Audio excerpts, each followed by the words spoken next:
Hi everyone, I welcome you all to Sleepy Classes.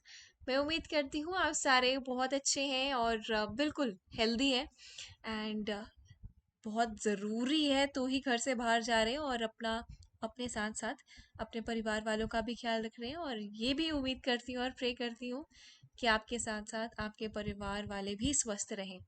Okay. And ये हमारी देखिए बहुत इंपॉर्टेंट सीरीज चल रही थी एमसीक्यूज की। किसके रिलेटेड है ये? गैप के रिलेटेड। All right. एंड काफ़ी इसके पार्ट्स आ चुके हैं तो आज भी नए क्वेश्चंस के साथ हम एक नया पार्ट बना रहे हैं। और ये वीडियो किन बच्चों के लिए होगी? For the ones who are preparing for UPSC EPFO exam. और राइट। और just like any other video मैं हमेशा बोलती हूँ कि आपको नहीं ऐसा सोचना कि एकदम से एग्ज़ाम आ जाएगा मुझे पता ही नहीं चलेगा, अभी तक मैं पढ़ूंगा ऐसे अपने ख्याल नहीं लेके आने। बिकॉज जब भी एग्ज़ाम आएगा तो मुझे 15 दिन पहले पता चल जाएगा एग्ज़ाम का, ये सोच के चलना है। आधे महीने पहले मुझे नोटिफिकेशन मिल जाएगी कि इस दिन एग्ज़ाम होगा, तो कोई स्कोप नहीं बचा पैनिक होने का। राइट। एंड फिर भी एक एक बात और यहाँ पे आपके साथ शेयर करना चाहूँगी। अगर किसी कारणवश देखिए, मैं समझ सकती हूँ कि काफ़ी ज़्यादा जो सर्कमस्टांसेस हैं ऊपर नीचे हो रहे हैं। एंड अगर किसी कारणवश आपकी प्रेपरेशंस बीच में रुक गई थी ना, या अभी भी रुकी हुई है, तो प्लीज़ उसको रीस्टार्ट कर दीजिएगा। राइट। बिकॉज जब एग्ज़ाम में बैठे होंगे ना, और जब कोई सवाल तब नहीं आएगा, फिर पछतावा होगा कि हाँ ये टाइम मैंने वेस्ट किया। तो इसको अवॉइड करना है हमने, ऐसी सिचुएशन को, स्थिति को उत्पन्न ही नहीं होने देना।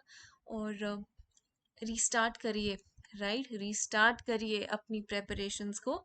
और जब पता चल जाएगा एग्ज़ाम आने वाला होगा, तब अपना रिवीजन पीरियड रखिएगा 15 दिनों का। ओके, बस ये कहना था। चलिए स्टार्ट करते हैं। पहला क्वेश्चन आपके सामने ये रहा। क्वेश्चन 167। इसका ये मतलब है कि पिछली वीडियोस तक 166 क्वेश्चंस हमने कवर कर लिए थे। ओके। तो ये देखिए question. Which one of the following tangible fixed assets would not normally be depreciated? First one is machinery, furniture, land, या none of these. I'm giving you time of 10 seconds. Think very carefully.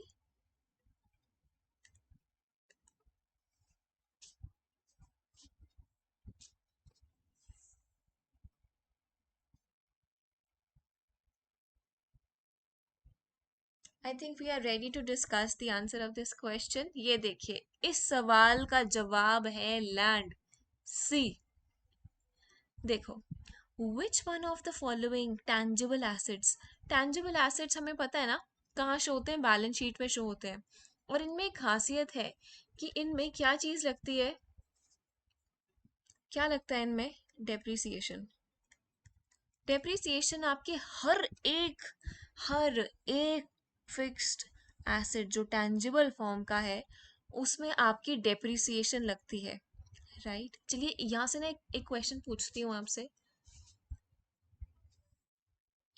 अगर tangible asset में, मैंने बोला tangible asset में मेरी depreciation लगती है, तो मुझे आपने एक चीज बतानी है कमेंट्स में कि इनटैंजिबल एसेट में क्या लगेगा। जो वर्ड यूज होता है ना इनटैंजिबल एसेट्स में, जो डेप्रिसिएशन होती है लेकिन इनटैंजिबल एसेट्स में, वो वर्ड क्या है? You have to comment this. ठीक है, कमेंट करना है आपको नीचे कमेंट बॉक्स में। अब क्वेश्चन की तरफ देखे हैं। ये एक छोटा सा होमवर्क था। Which one of the following tangible fixed asset would not normally B depreciated? Depreciated का ये मतलब है उसकी वैल्यू आए दिन कम होती रहेगी। क्या मशीनरी जो आपने आज 1 लाख रुपए की खरीदी, क्या 5 साल बाद भी वो 1 लाख की रहेगी? नहीं। वो 1 लाख की कैसे रहेगी? उस पर डेप्रिसिएशन होती है। फॉर एग्जाम्पल, टेक्नोलॉजी बदल गई, बिल्कुल चेंज हो गई, वो यूज में ही नहीं है, तो उसकी वैल्यू क्या रहेगी? बहुत कम, ऑलमोस्ट नेग्लिजिबल। तो यहाँ मशीनरी पे डेप्रिसिएशन अपनी लगती है। फर्नीचर पे भी लगती है। राइट। अगर आपने कोई कुछ भी, जैसे सोफा खरीदा है आज अपने घर के लिए 10,000 का, तो क्या वो 5 साल बाद भी 10,000 का ही रहेगा? नहीं, वो ही आपके घर वाला सोफा जब उसको OLX पे बेचेंगे आप 5 साल बाद, तो क्या 10,000 वैल्यू कोट करेंगे? बिल्कुल नहीं। तो वो जो उसकी वैल्यू कम हुई है ना, वो है बिकॉज ऑफ डेप्रिसिएशन। चल लैंड की बात करें। लैंड, अगर आप कहीं लैंड खरीदते हैं, प्रॉपर्टी खरीदते हैं, आज आज आपने खरीदी 1 लाख की, तो क्या 5 साल बाद ये 50,000 की रह जाएगी? नहीं तो, ऐसा तो नहीं होता। हाँ, ये 5 लाख की जरूर बन सकती है, क्योंकि आपका land in almost most of the cases, right, in almost of, मतलब मेजोरिटी ऑफ द केसेस में अपने लैंड की वैल्यू डेप्रिशिएट नहीं करेगी, एप्रिशिएट करेगी, मतलब बढ़ेगी। Alright, I hope this question is clear to you. Let's move on to the next one. 168th question. If, okay, now this is a practical question. Please grab your notebooks and pens. If the gross profit is rupees 10,000 and the net profit is 30% of gross profit, expenses क्या होंगे उस case में? जल्दी से calculate करने हैं expenses क्या है। मैं आपको 10 सेकेंड्स का टाइम दे रही हूँ, इस क्वेश्चन में बहुत टाइम नहीं लगना चाहिए।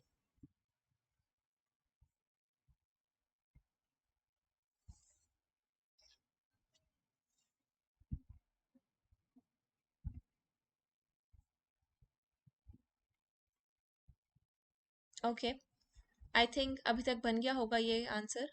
चलिए आंसर देखते हैं इस क्वेश्चन का क्या है। इसका आंसर है सी, 7,000। सॉल्व करते हैं इस क्वेश्चन को। सबसे पहले मुझे पता है ग्रॉस प्रॉफिट आपका कहाँ शो होता है, कहाँ से निकलता है ग्रॉस प्रॉफिट। अगर आपका जवाब प्रॉफिट एंड लॉस अकाउंट है तो गलत है, अगर आपका जवाब ट्रेडिंग अकाउंट है तो सही है। आप ये देखिए, ट्रेडिंग अकाउंट जब ये हम बनाते हैं ना, to opening stock, by sales, right, to, मैं लिखूँ यहाँ पे कैसे बनाते हैं अगर जिसको नहीं आता, ये देखो आपके लिए। टू ओपनिंग स्टॉक, मैं शॉर्ट फॉर्म्स लिख रही हूँ। बाय सेल्स, जितनी आपने सेल्स करी, रेवेन्यू जितना कमाया वो ये सारा यहाँ आ जाएगा। ओपनिंग स्टॉक का ये खर्चा है यहाँ पे। To direct purchases, to direct, to purchases आएगा, ठीक है, सिर्फ परचेजेस। टू डायरेक्ट एक्सपेंसेस, मतलब जो आपको, जो आप बनाते हैं ना प्रोडक्ट, जो परचेजेस से रिलेटेड होते हैं, डायरेक्ट रिलेटेड होते हैं, वो यहाँ पे आपके ट्रेडिंग अकाउंट में आते हैं, डायरेक्ट खर्चे, राइट।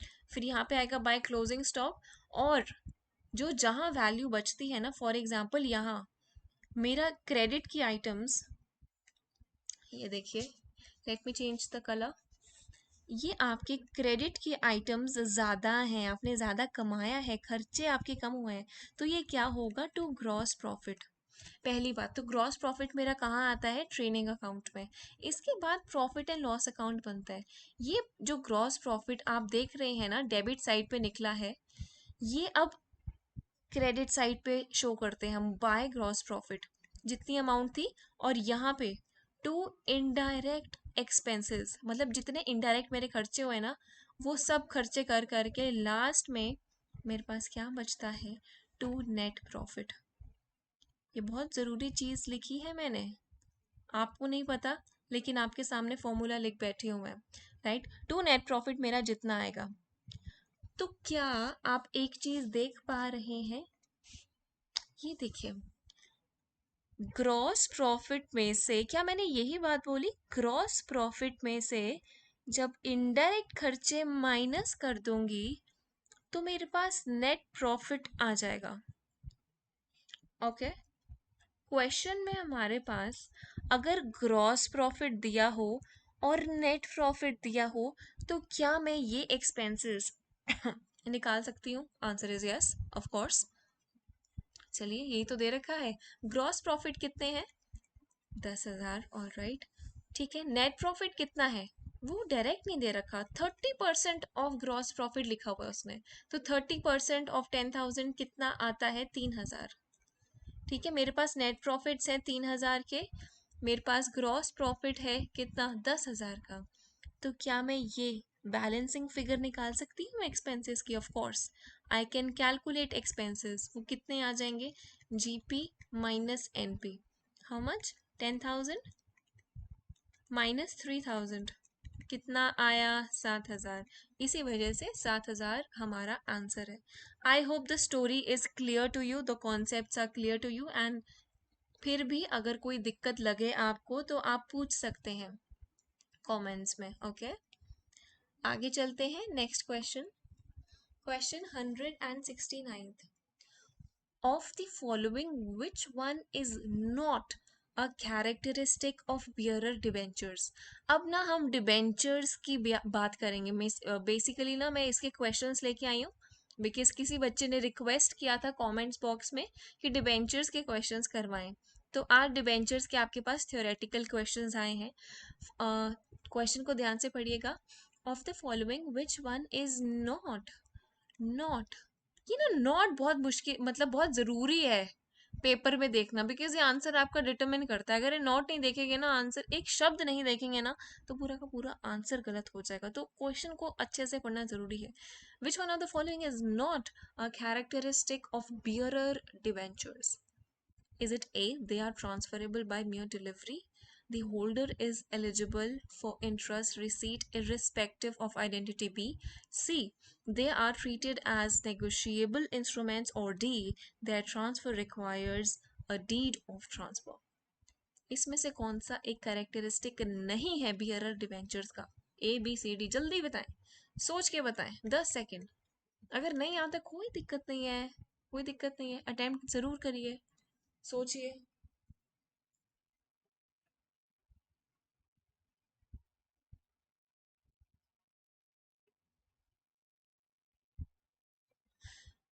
चलो अब आंसर देखें इस क्वेश्चन का। इसका आंसर है डी। बियरर डिबेंचर्स को पहले समझना जरूरी है, ये होते क्या है। चलो ये है आप, ठीक है, आपके पास ना एक डिबेंचर है ये, लेकिन ये डिबेंचर ना एक कैटेगरी का है, उस वो कैटेगरी का नाम है बियरर डिबेंचर्स। बियरर वो एक शख्स है जो ये डिबेंचर को अपने हाथ में पकड़ के रखता है, वो बियरर हो जाएगा। अगर ये डिबेंचर आपने अपने किसी फ्रेंड को दे दिया, फ्रेंड को दे दिया ये सेम डिबेंचर, तो ना इंटरेस्ट आपके फ्रेंड को मिलेगा, आपको नहीं मिलेगा, राइट? ये होते हैं bearer debentures. They are transferred by mere delivery, आपने इसको डिलीवर कर दिया और ये ट्रांसफर हो गए। इसके अलावा कोई और फॉर्मेलिटी की हमें ज़रूरत नहीं है। Okay, the holder is eligible for interest receipt irrespective of identity. जिस इंसान के पास अब ये डिबेंचर जो आप देख रहे हैं, ये डिबेंचर जिस इंसान के पास चला गया उसको इंटरेस्ट मिलेगा, वो इंटरेस्ट का हकदार होगा। ये बड़ा इंटरेस्टिंग कॉन्सेप्ट है। The holder of eligible, the holder is eligible for interest receipt irrespective of identity. तो ये दोनों चीज़ें तो हैं। तीसरा देखते हैं, they are treated as negotiable instruments. अच्छा मुझे बताएं, नेगोशिएबल का वर्ड का क्या मतलब है? इट इज समथिंग जो एक दूसरे से आप ट्रांसफर कर सकते हैं। क्या कर सकते हैं? जो ट्रांसफरेबल है। Those instruments are called negotiable instruments. ये बार्गेनिंग वाली नेगोशिएशन मत समझ लेना यहाँ पे। ट्रांसफर जिसको कर सकते हैं, देखो आपने अपने फ्रेंड को जैसे ट्रांसफर किया तो ये नेगोशिएबल इंस्ट्रूमेंट हुआ। इसी वजह से सी भी इसका एक कैरेक्टरिस्टिक है। डी देखिए, their transfer requires a deed of transfer. मैंने आपको बोला था सिर्फ डिलीवरी से ट्रांसफर हो जाएगा, कोई और फॉर्मेलिटी की जरूरत नहीं है। लेकिन यहाँ इन्होंने एक फॉर्मेलिटी का नाम लिख दिया, कहता है कि डीड चाहिए आपको ट्रांसफर के लिए ना, कतई नहीं, बिल्कुल नहीं। तो ये इसकी एक कैरेक्टरिस्टिक नहीं है। पहली तीन है, डी नहीं है। ऑलराइट, इसी वजह से डी अपना आंसर हो गया। नेक्स्ट क्वेश्चन करते हैं, 170th question. Identify the incorrect statement. गलत बताएं कौन सा है। A company can buy its own debentures and shares. A company can issue convertible debentures. A company can issue debentures with voting rights. An organization can issue redeemable debentures. इसमें से क्या होगा? सोच के बताना इसका आंसर.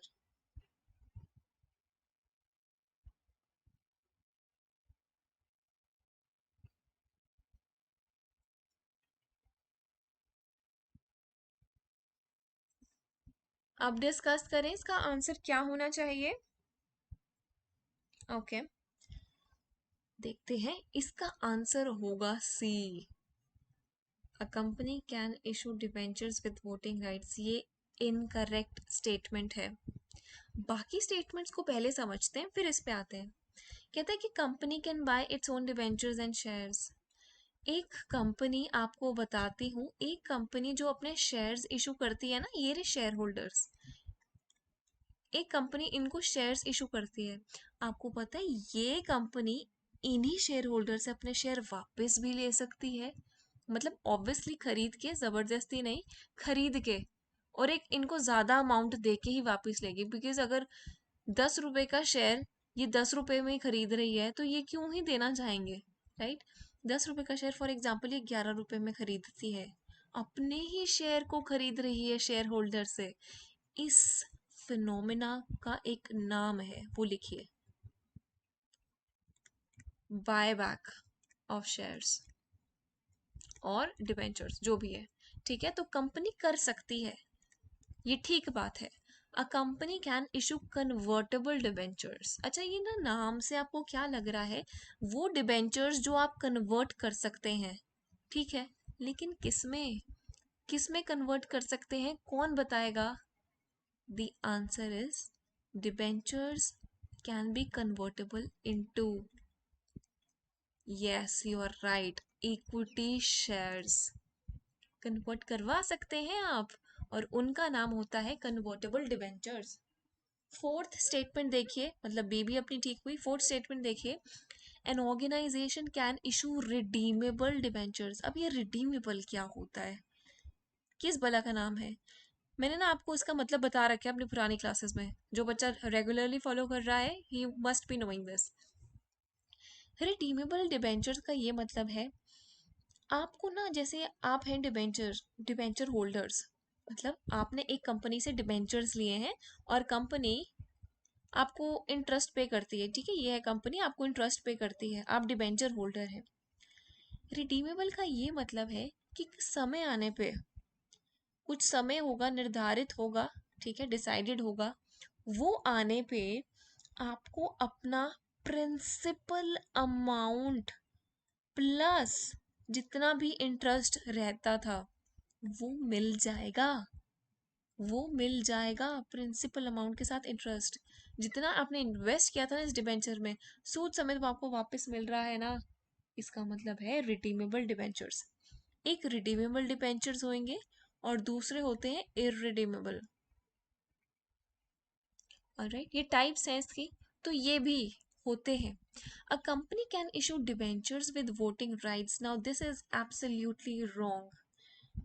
किसी भी डिबेंचर होल्डर्स के पास, किसी भी डिबेंचर होल्डर के पास कभी भी वोटिंग राइट नहीं होगा. वोटिंग राइट सिर्फ और सिर्फ एक के पास है. वो कौन से शेयर होल्डर्स हैं, कौन गैस करेगा? Yes you are right, equity share holders. ठीक है जी, आया समझ में अपने को? अगला क्वेश्चन करें, चलो करते हैं. On liquidation debenture holders receive principal amount, interest, principal amount minus interest, या both A and B. Liquidation पे क्या मिलेगा डिबेंचर होल्डर्स को? जल्दी सोच के बताएं.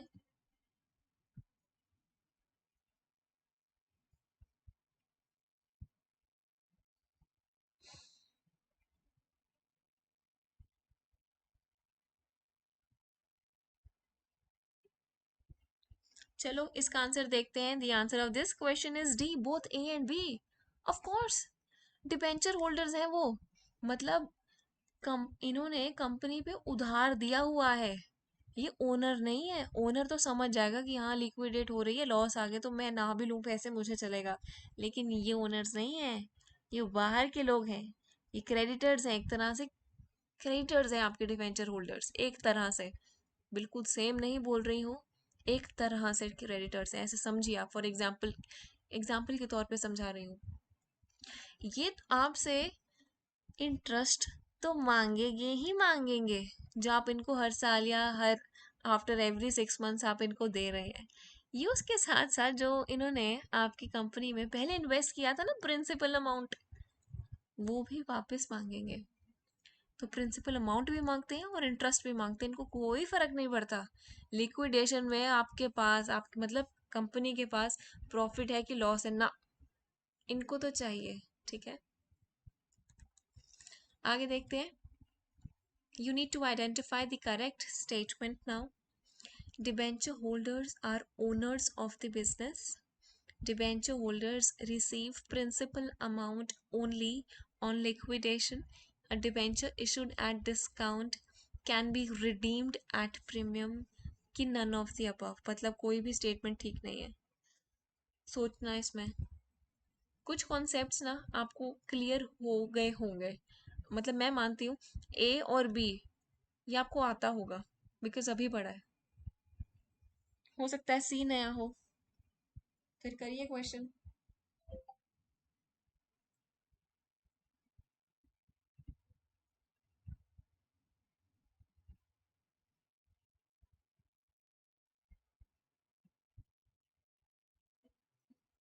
ओके, इसका आंसर देखते हैं कि क्या होगा।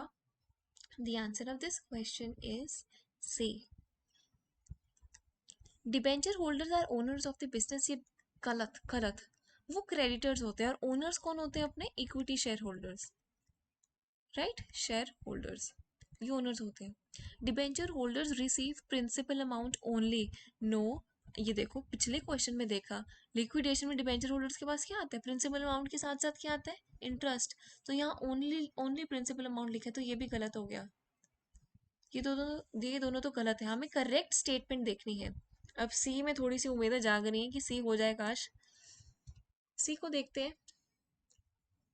अ debenture issued at discount can be redeemed at premium. ये कंपनी है, ये है आप। आपने ना इस कंपनी से डिवेंचर्स लिए, ठीक है, उसकी फेस वैल्यू थी 10 रुपए का एक डिवेंचर था, लेकिन कंपनी ने आपको ना वो 9 रुपए का इशू किया, मतलब वो इशूड एट डिस्काउंट। पहली बात, ठीक है। अब समय आ गया है जब आपके, वो टाइम आ गया है जब रिडीम करने हैं आपकी कंपनी को, आपको जितने भी डिबेंचर आपने, principal amount as well as the interest. तो जो अभी भी फेस वैल्यू मेरी 10 रुपए ही है, लेकिन ऐसा हो सकता है, बिल्कुल होता है, कि ये 10 रुपए का जो आपको 9 रुपए का इशू किया था, कंपनी आपको रिडीम 12 रुपए का कर रही है, मतलब रिडीमेबल एट प्रीमियम। ये बिल्कुल हो सकता है, राइट। तो सी है अपना करेक्ट, राइट, इसी वजह से सी है अपना आंसर। एक और क्वेश्चन करते हैं। What is the other name of perpetual debentures? Redeemable, irredeemable, convertible, कि ऑल ऑफ द अबव? इसका अगर मतलब आता है ना, तो ये आंसर बन जाएगा।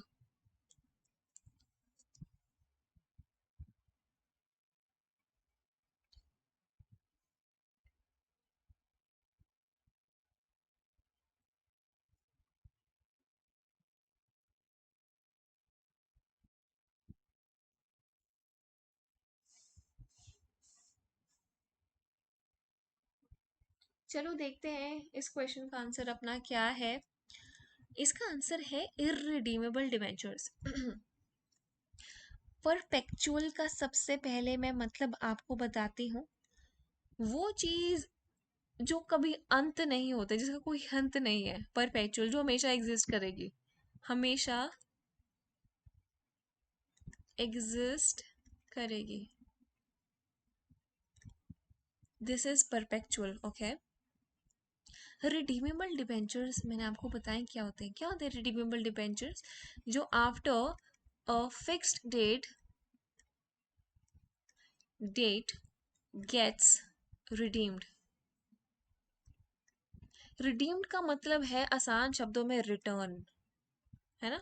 वापस कर देगी जो कंपनी कुछ एक समय आने के बाद। कंपनी कैसे वापस करेगी? प्रिंसिपल अमाउंट प्लस इंटरेस्ट, ये होगी redeemable.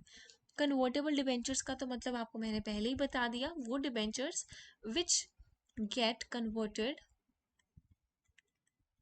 Into equity shares, right, वो होते हैं कन्वर्टेबल।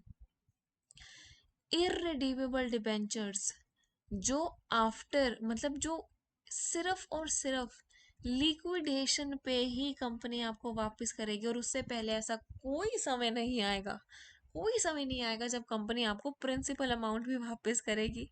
लेकिन ऐसे डिबेंचर्स लेते क्यों हैं हम, है ना, ये डाउट होगा ना। ऐसे ऐसे नहीं, वो कंपनी हमें हमेशा उस पे इंटरेस्ट देती रहेगी, और जब चाहे वी कैन यू नो तो ये प्रिंसिपल अमाउंट है हमारी, जो जब हमें कब मिलेगी वापस? ऑन लिक्विडेशन, उससे पहले नहीं, राइट। वो होगा इररिडीमेबल डिबेंचर्स, ओके। तो परपेचुअल डिबेंचर्स का दूसरा नाम है irredeemable debentures. So I hope the session was useful to you, and in case you have any doubt और any feedback तो आप comments में लिख सकते हैं। एंड फिर भी और कोई सजेशन हुआ, यस दिस इज़ इम्पोर्टेंट, अगर आपका कोई सजेशन है कि फ्यूचर में कौन सा टॉपिक लेके आए, फॉर एग्जांपल जैसे आज का टॉपिक भी किसी बच्चे ने डिमांड किया था, इसी वजह से डिबेंचर्स हम पढ़ा रहे हैं। अगर आपकी भी कोई डिमांड है किसी स्पेसिफिक टॉपिक की, तो उसका ज़रूर सजेशन दे सकते हैं आप कमेंट बॉक्स में। All right, with this thank you so much and take care everyone, and stay safe, important. या बाय बाय।